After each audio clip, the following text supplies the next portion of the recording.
Okay, welcome. I have a hobby, an interest, a passion, an obsession a little bit of, of IOTA. It's a cryptocurrency. I love to talk about it. I'd like to tell you about it. However, before I can tell you about what is IOTA, we have to talk about, um, you know, other things like what is distributed ledger technology. And to understand that, we might have to think about what is blockchain, because I need to compare IOTA's Tangle to a traditional blockchain. But to understand that, we might need to ask what is Bitcoin or a cryptocurrency, right? And to understand that, I feel like maybe we should ask the question, what is a ledger? And what is money? And I think that's where we will start, is with what is money. Now, if you just fill in the sentence for yourself, money is ... What are some words that you would come up with? What would you consider money to be? Money is valuable. Money is scarce. Money is made up. It's trustworthy. What is money to you? Some of the things about money for me is money is a means to transfer value. Money is not value, but money is a representation of value that we trust. Trust is a big part of money, right? If I just hand you some pieces of paper on it that say this is worth a lot, there's no reason for you to trust that they're worth anything, right? If I give you a rock and say, oh, this rock will really, there's no other rock in the world like this one. This is really going to get you, you'll be able to trade this for a house. Well, no, you're not going to trust me, right? So money is a means to transfer value that we collectively trust. So, and I say money is not value. It is not valuable inherently, right? The dollars, the paper that the ink is printed on, not really valuable, not inherently valuable. What is valuable? Your time, your effort, your creativity, maybe raw materials, maybe food that's been produced thanks to the solar energy coming to the earth, coming to the planet. So the thing is that I cannot directly transfer valuable things for other valuable things most of the time, right? If my chickens laid eggs today, I could go to the neighbors and say, hey, can I trade you some eggs for some bread? And I could probably do that trade. But I cannot take the eggs to the store and say, hey, I need a new pair of shoes. How many eggs is it going to take? But I could go to my neighbors and sell eggs, and I might have to sell eggs for many days before I get enough money that I can then trade for the shoes that I want. So this money is a means to transfer value, and it's trusted just because we all agree. We all agree that the US dollar is going to have a certain value. It will represent this many hours of my time, or I kind of know what things will cost. And it has been issued by the government, and the government requires that I pay my taxes in dollars. And so it's backed by the government. So it is trustworthy to the extent that we trust the government. And unfortunately, that trust has gone down quite a bit over the years. So that puts money on a little bit of shaky ground. Now, next, I want to address what is a ledger. Okay, so I teach, and teachers often have a grade book.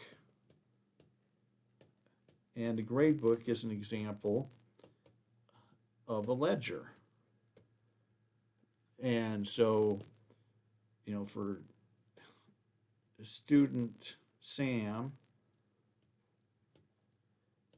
I've got multiple entries of, homework 1 and quiz 1 and homework 2 and quiz 2 and test 1. And I put numbers in there, right?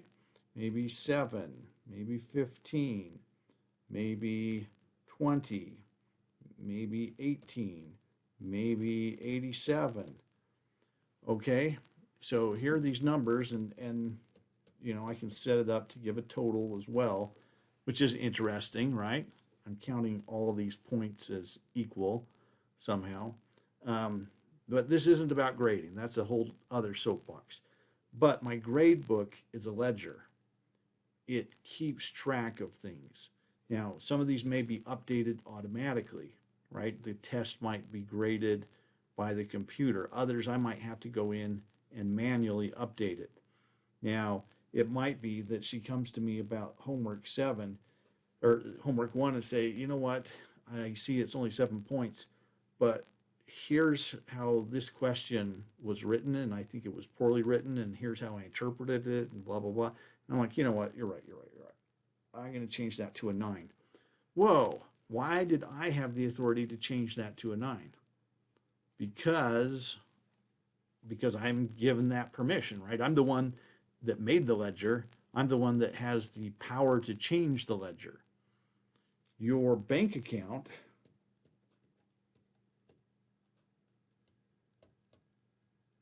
is a ledger, right? So there are numbers in your bank account, numbers that are coming out, right? Credit card bill for $489 and gas for, I don't know, 21, and you got a paycheck. Hopefully it was really big, so we'll say 2,200, and we'll hope that you're getting that every week or something like that. But these numbers just appear in your bank account. Well, how did they get there? Who put them there? Who has the power to change them, and how? So these are some important things to think about when it comes to money, because most of your money is not a physical commodity. It is just entries in a ledger, right? That's all it is. That the system, the banking system, has power to move these things around.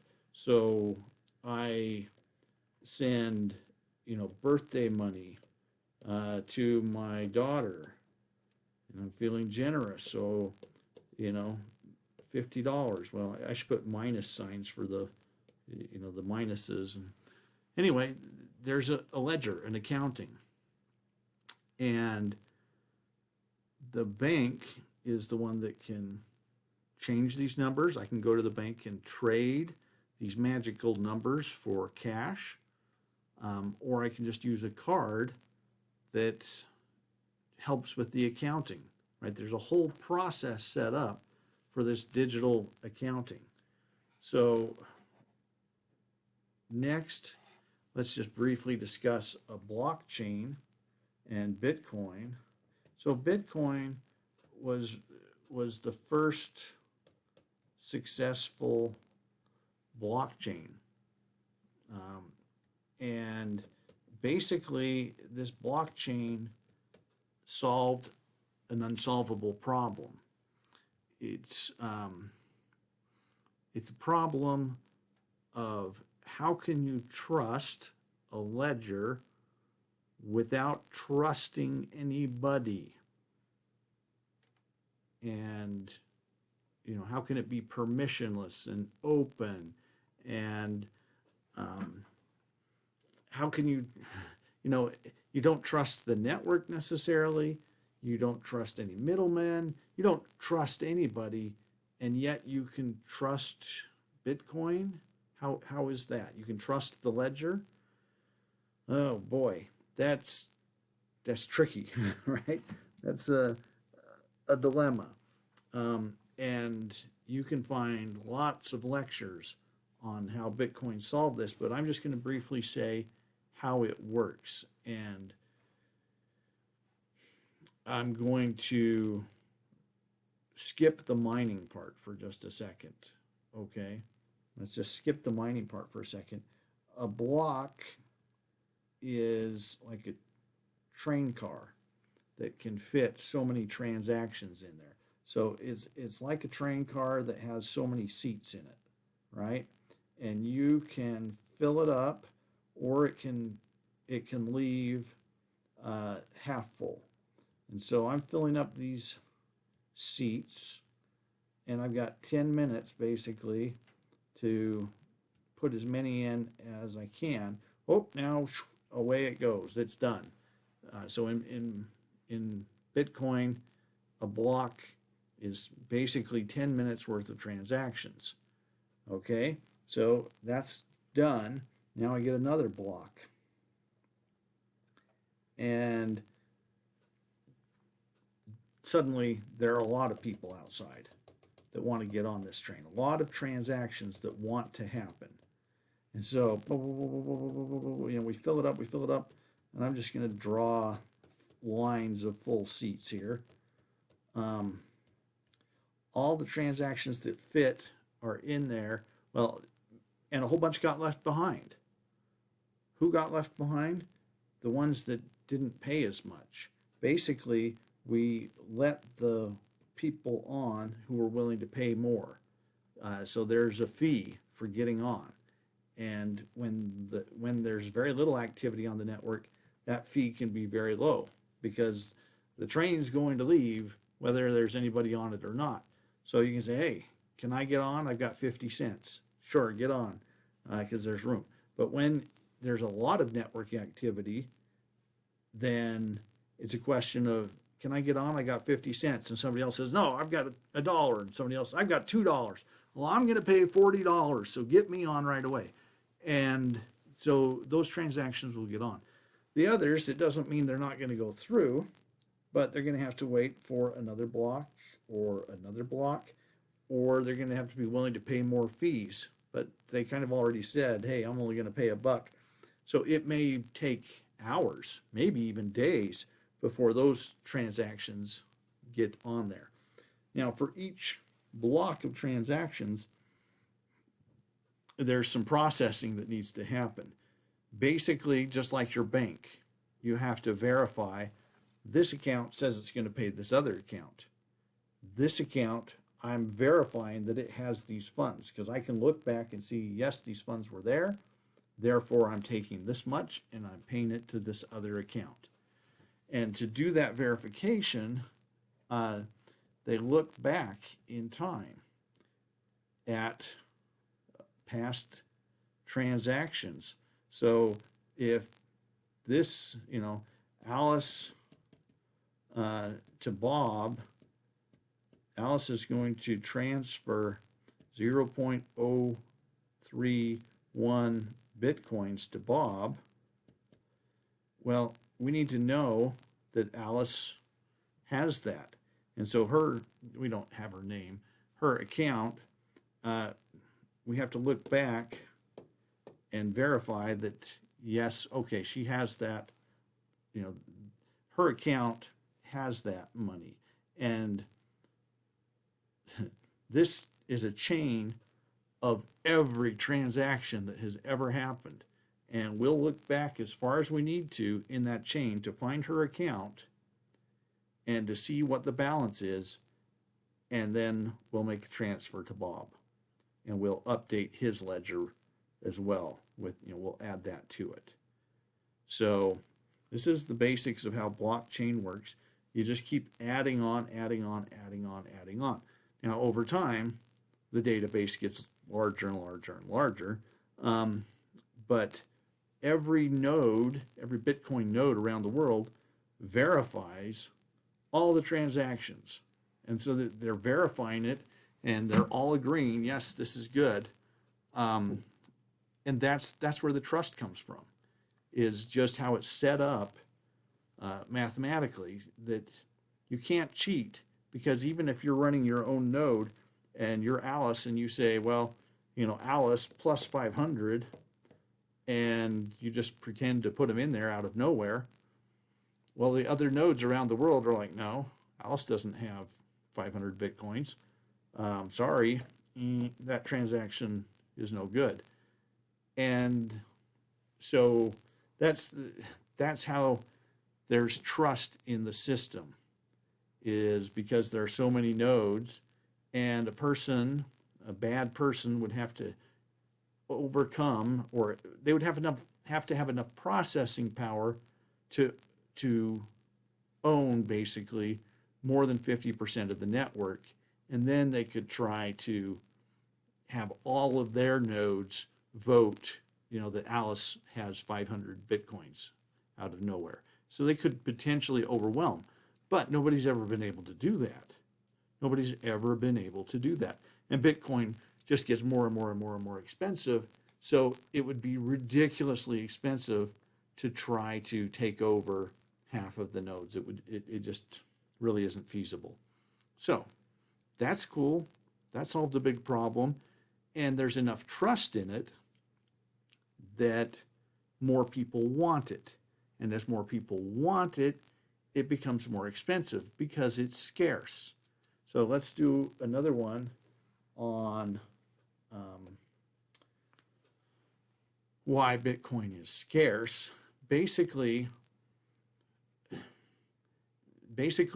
the people who are going to confirm all those transactions and make a block, they are all competing for the next reward.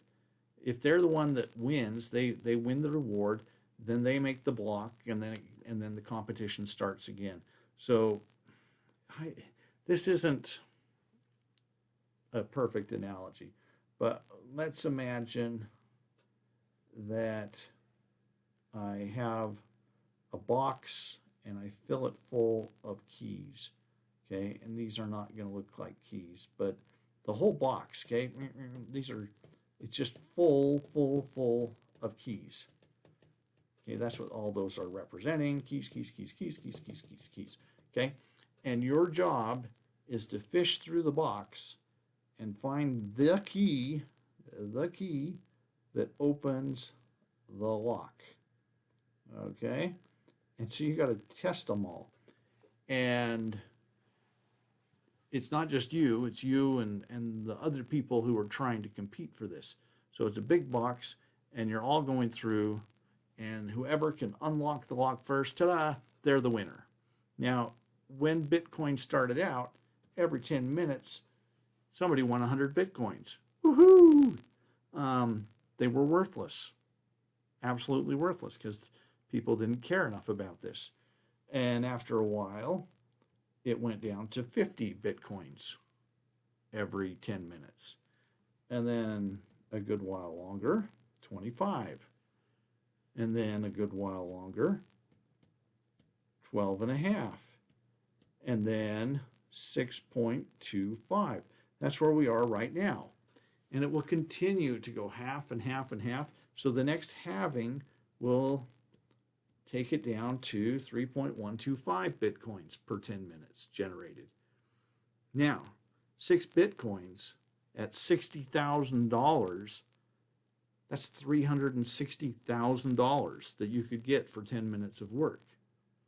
Well, obviously, people really want to get that price. And so what they do is they figure out ways to go through these keys much faster. They put a lot more computing power behind trying to solve this puzzle. Or, it's a mathematical formula sort of thing. And basically, they can guess, they can test keys much, much, much faster. And so it's gotten to the point now where there are, if you want to be a Bitcoin miner, you've got an entire warehouse full of specialized computers that do nothing but try to solve these Bitcoin puzzles. And to run a warehouse full of computers full time takes an enormous amount of energy. It's very costly. So yes, if you win, you get $360,000, but that might be your monthly electricity bill, or your monthly electricity bill is worse than that.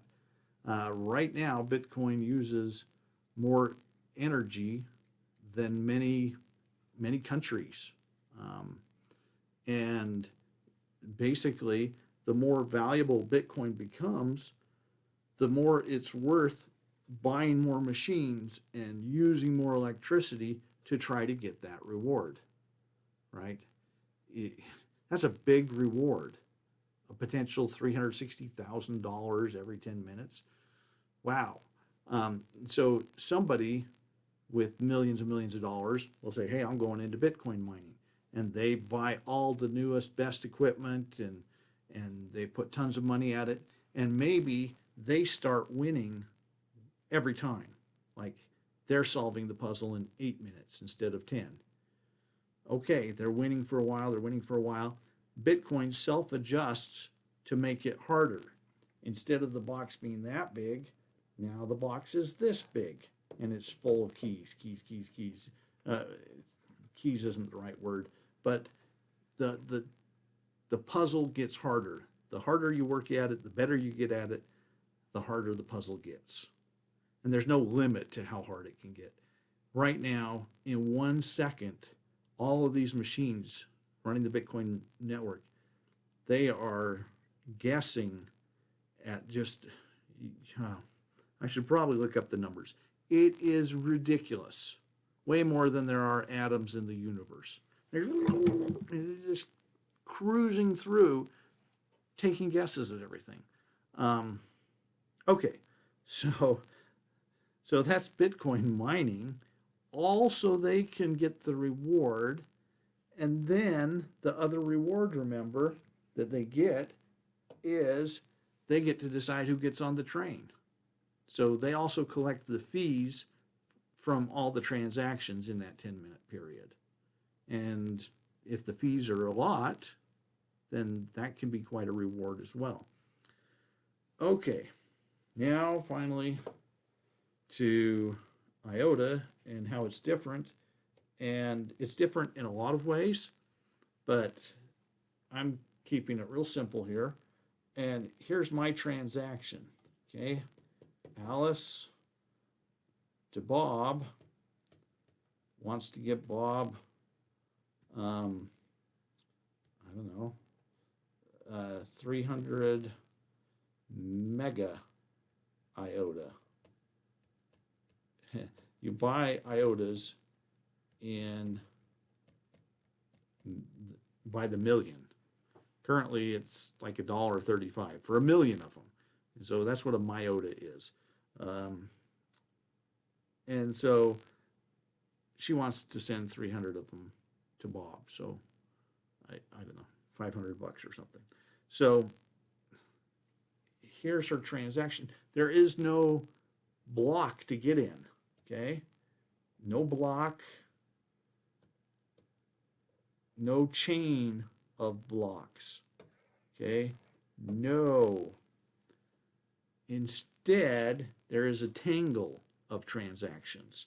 So here's this whole network of transactions, and it looks kind of crazy. Each one of these is a transaction, and I should show you the Tingle visualizer instead. But here's a whole history of confirmed transactions, okay? And these are all transactions that are good, and it's going out in all directions. So here comes Alice and says, okay, I want to do this transaction. What Alice has to do to have her transaction verified is she has to to she has to find two other transactions that want to be verified and verify them. She has to attach them back to some place so that they're verified. And now she's waiting, and the next person to come along might verify her and might verify that one. So every transaction confirms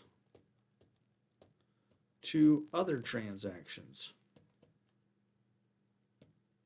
Now, if nobody's at the station, then you're just waiting around a little bit.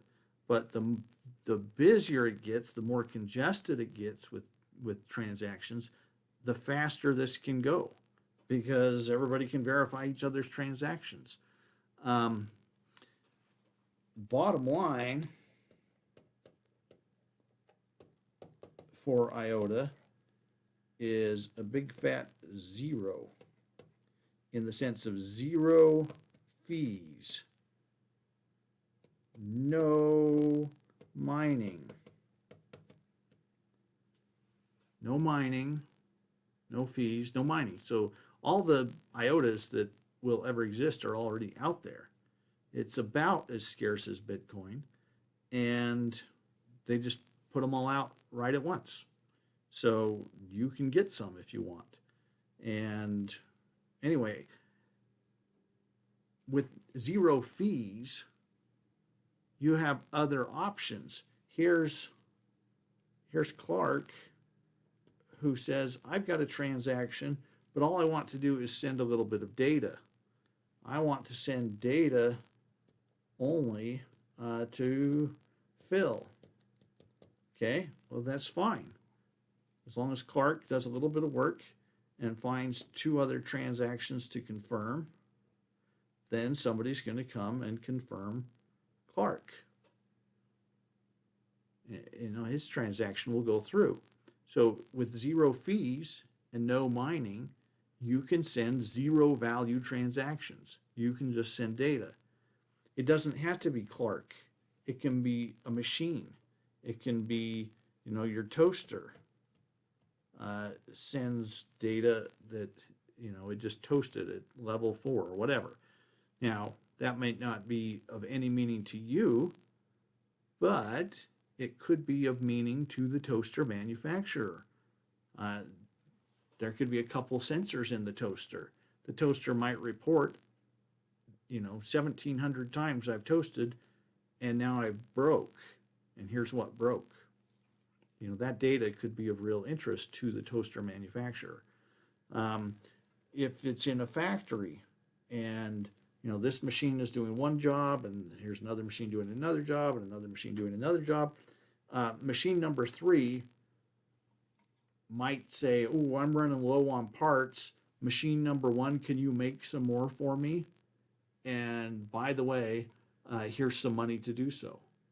The machines can have their own wallets and they can start paying other machines to do things for them.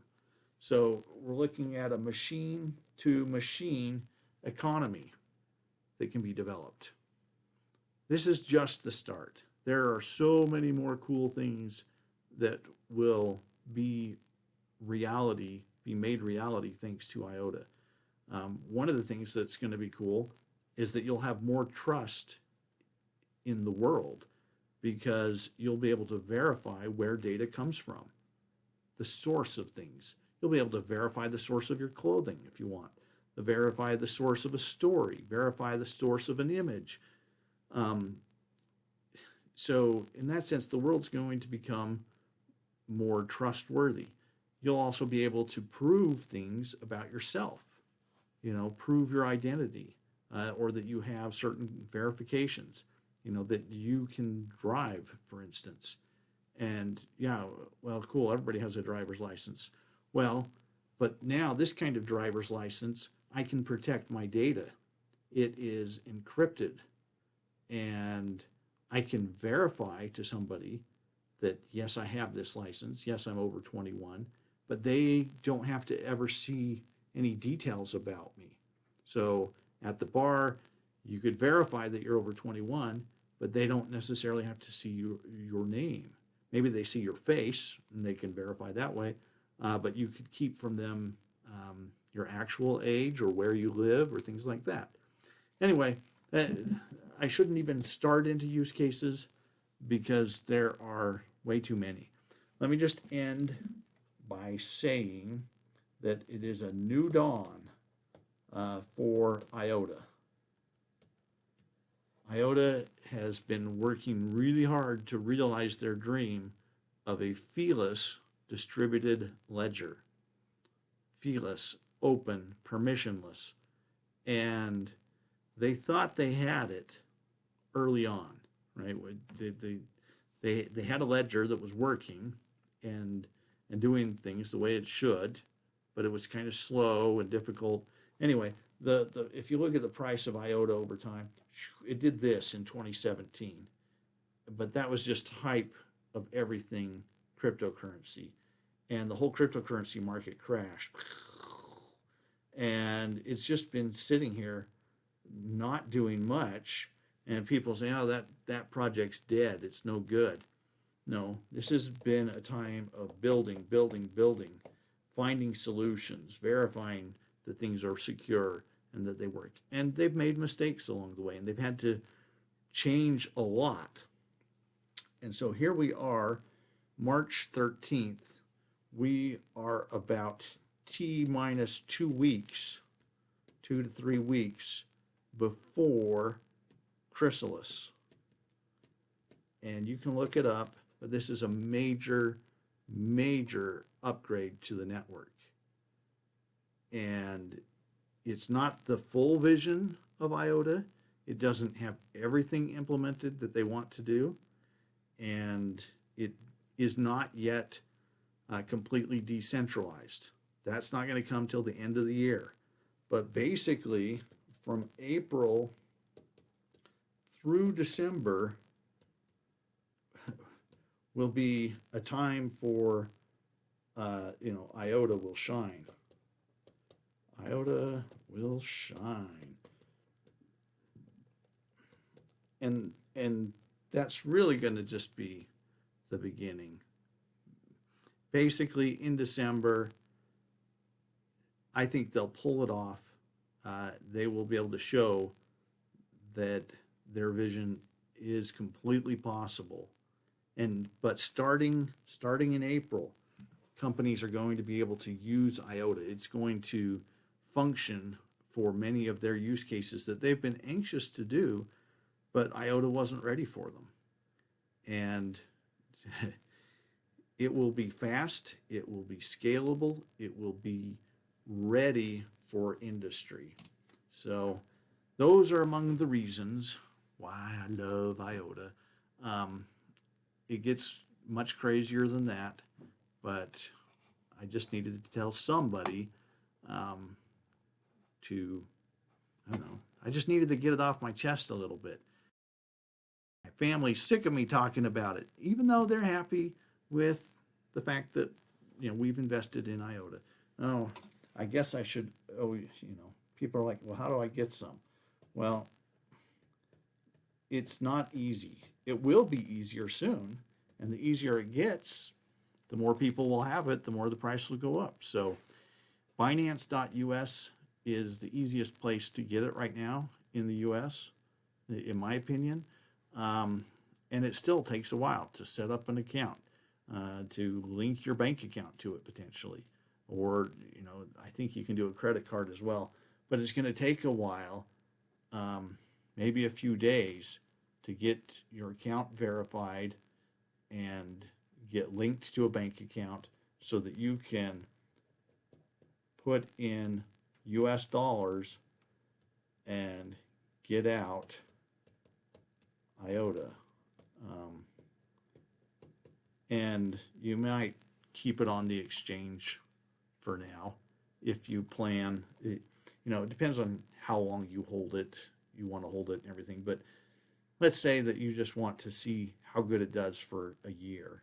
Then you might just leave it on because that would be the easiest way to go back to dollars and back to your account. You can take it off of the exchange and hold it in your own wallet. Oh, there's going to be a new wallet too, a new Firefly wallet coming up, which will be just another feature. But a lot of people will just want to keep it on the exchange. It just depends on, again, it's a trust issue. How much do you trust the exchange? How much do you want to have complete control over it? This is supposed to be a ledger, nano ledger. It's a little complicated, but it's basically like an encrypted USB drive that you can store cryptocurrencies on. Okay, that's enough. Hope somebody enjoyed it, and thanks for letting me ramble.